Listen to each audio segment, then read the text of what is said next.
Saudara jangan hidup pakai ini. Saudara hidup pakai ini, saudara stres. Enggak. AI, ya kalau Cina DeepSeek ya. Ya, itu saudara mengalahkan kecanggihan manusia. Padahal itu buatan manusia loh. Elon Musk bilang apa? Saya takut sama AI. Padahal itu buatan manusia. Tapi manusia sendiri takut dengan buatannya. Enggak. Karena dia udah banyak menggantikan pekerjaan-pekerjaan loh saudara. Makanya enggak heran begitu banyak orang nganggur saat ini. Kemarin sebelum buka cabang, ya butuh karyawan kan saudara. Ya, ada salah satu anak datang, saudara, dia cuman ya hanya sampai kelas 7 SMP 1 aja saudara datang. Ya usia sekitar 18 tahun. Dia datang ngobrol dengan saya gitu. Kamu nanti saya tempatin gini ya. Mau Pak, yang penting saya jangan nganggur. Saya kasih kamu gaji segini dulu ya percobaannya. Mau Pak, yang penting saya jangan nganggur. Nanti saya kasih uang makan kamu segini ya per hari. Mau Pak, yang penting saya jangan nganggur. Lihat itu. Bahasa, yang penting saya berulang-ulang kali saudara. Ya udah, kapan saya masuk datanya? Hari ini aja masuk, langsung. Yang satu lagi saudara, ini ada 2 yang baru masuk. Saya masih butuh lagi ya. Kalau bisa masing-masing 4 gitu loh. Sekarang baru masing-masing 3 kan. Ada satu lagi datang, ya teman dia, flat. Tanya A, jawab A. Tanya C, jawab C. Flat betul tuh, flat. Di WA-in, jawabnya nanti besok. Saya WA-in kamu, kenapa gak jawab? Saya gak pegang handphone kok. Terus kamu ngapain di rumah? Saya nonton. Ya podo wae. Pegang handphone sama nonton sama aja gitu. Enggak jauh-jauh gitu. Ya. Kemarin saya janji dia, karena mau ajak dia ke Pamulang kan. Jam 9:30 ya, kamu sudah datang. Kalau di sini kan bukan jam 11, sana juga jam 11. Tapi harus berangkat dari 9:30. Ya, karena perjalanan 1 jam lebih gitu ya. Saudara, jam 9:45 saya tanya dia, kamu di mana? Baru mau OTW. Aduh. Janjinya berapa? 9:30. Jam 9:45 kamu di mana? Baru OTW. Tinggalnya di Rawalele gitu. Aduh kan nggak bisa kan? Tiba-tiba sudah, maksudnya tibanya yang jam 10:10. Kok saya sudah sampai? Berapa lama terlambatnya? 9:30 janjinya, dia datangnya jam 10:10. Berapa lama? 40 menit. Kira-kira gemes gak? Hah?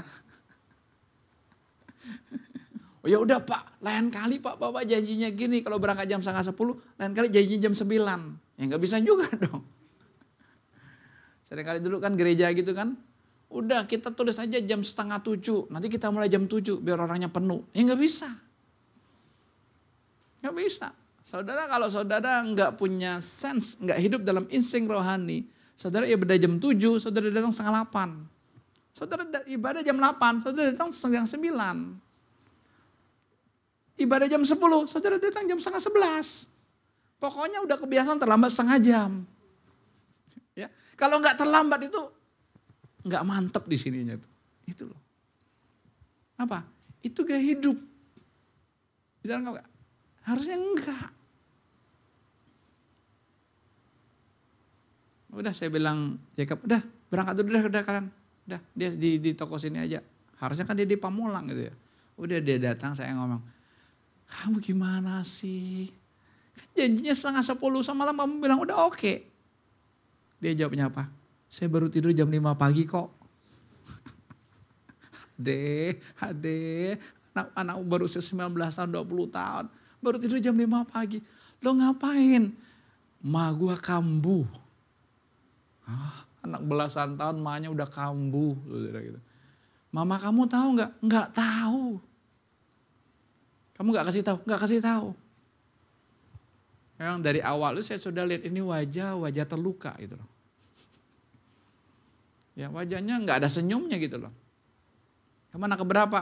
Anak ketiga. Berapa saudara? Ya 3 saudara. Anak bungsu kan. Laki semua. Oke. Papa mama masih ada nggak? Papa saya sudah papa sambung. Udah. Lihat singkat aja gitu aja langsung ketahuan kan. Ini anak kamu ini terluka saya bilang gitu. Ya, benci gitu sama orang tua gitu.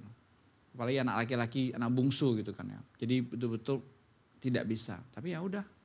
Ya urusan. Ingat, Tuhan mau kita hidup itu berdasarkan insting. Coba saudara lihat sekeliling saudara binatang. Binatang tuh hidupnya kan dengan insting. Betul? Di kebun sebelah, di dalamnya itu ada pohon pepaya Bapak Ibu. Ya dulu saya kalau dia istri motong pepaya, bijinya tuh saya taburin aja dong. Jadi gak ditanam khusus, tabur aja gitu, tumbuh gitu. Sekarang gede, sudah sampai di atas genteng rumah orang. Karena berdepentar kan. Ya, itu kalau udah kuning dikit aja saudara, burung-burung kutilang kayaknya gitu, agak gede. 3-4 ekor datang saudara sambil nyanyi. Saya kalau buka jendela bangun tidur gitu lihat kutilang. Pertanyaan saya, siapa yang kasih tahu burung itu di Duta Garden di blok C6 nomor 7, Kafring nomor 7, ada pohon pepaya yang lagi matang. Siapa yang kasih tahu? Yusra. Insting. Jangan bilang rohani, Tuhan yang kasih tahu Pak. Kita kalau jawabnya rohani, Tuhan yang kasih tahu dia Pak. Insting kan. Nanti kalau udah gak ada matang lagi, gak ada burungnya. Cuma minggu kemarin saya suruh tebang, saudara, tebeng. Bahasa Bangkanya tebeng. Saya suruh tebang, karena kalau patah itu kan hantamin genteng orang gitu saudara. Saudara, habis ditebang itu saudara, gak ada loh burungnya. Saya pernah lihat video saudara, atau di Instagram atau di YouTube saudara. Domba-domba, kandangnya gede saudara, gede banget. Tiba-tiba domba-domba ini dia kumpul, menyatu saudara. Gak lama kemudian angin tornado datang. Pertanyaan saya lagi, siapa yang kasih tahu domba-domba ini ada angin tornado? Siapa Pak Jirin? Insting. Saya bilang, wah keren ya. Domba beda sama kambing kan. Ya kita ini disebut dombanya Tuhan kan. Lihat aku menempatkan kamu seperti domba di tengah-tengah serigala. Lihat dong. Kita masih perhatikan Tuhan kita ini kejam loh. Saudara kalau enggak netral, saudara lihat wah Tuhan maha baik bla bla bla. Ayat itu Tuhan ini kejam loh. Kejam enggak? Kamu seperti domba di tengah-tengah serigala, kejam enggak? Kejam dong. Sekitar kita ini serigala semua loh. Betul enggak? Matius 10 ayat 16 itu. Tapi sampai situ enggak kan? Enggak. Hendaklah kamu cerdik seperti ular. Tuhan suruh kita cerdik seperti ular. Ular itu lambang setan. Kita disuruh cerdik seperti setan. Coba. Baru tulus seperti merpati. Enggak tulus dulu. Cerdik dulu. Bukan picik, bukan licik, beda. Cerdik. Cerdik kan semuanya pakai insting. Coba, kapan tahu saudara cerdik? Oh Pak, saya mah cerdik terus Pak. Wah itu bukan cerdik terus, jangan-jangan lu picik. Tukang cia orang terus Pak, tukang makan orang terus Pak. Enggak, ini cerdik. Tulus, kapan tahu kita tulus? Kalau bukan berdasarkan insting rohani, enggak bisa. Tidak ada orang yang bisa saat bersamaan dia cerdik sekaligus tulus. Enggak ada. Enggak mungkin bisa, betul gak? Mana bisa Pak? Cerdik sekaligus tulus. Kalau orang cerdik rata-rata apa? Akhirnya kan jadi picik.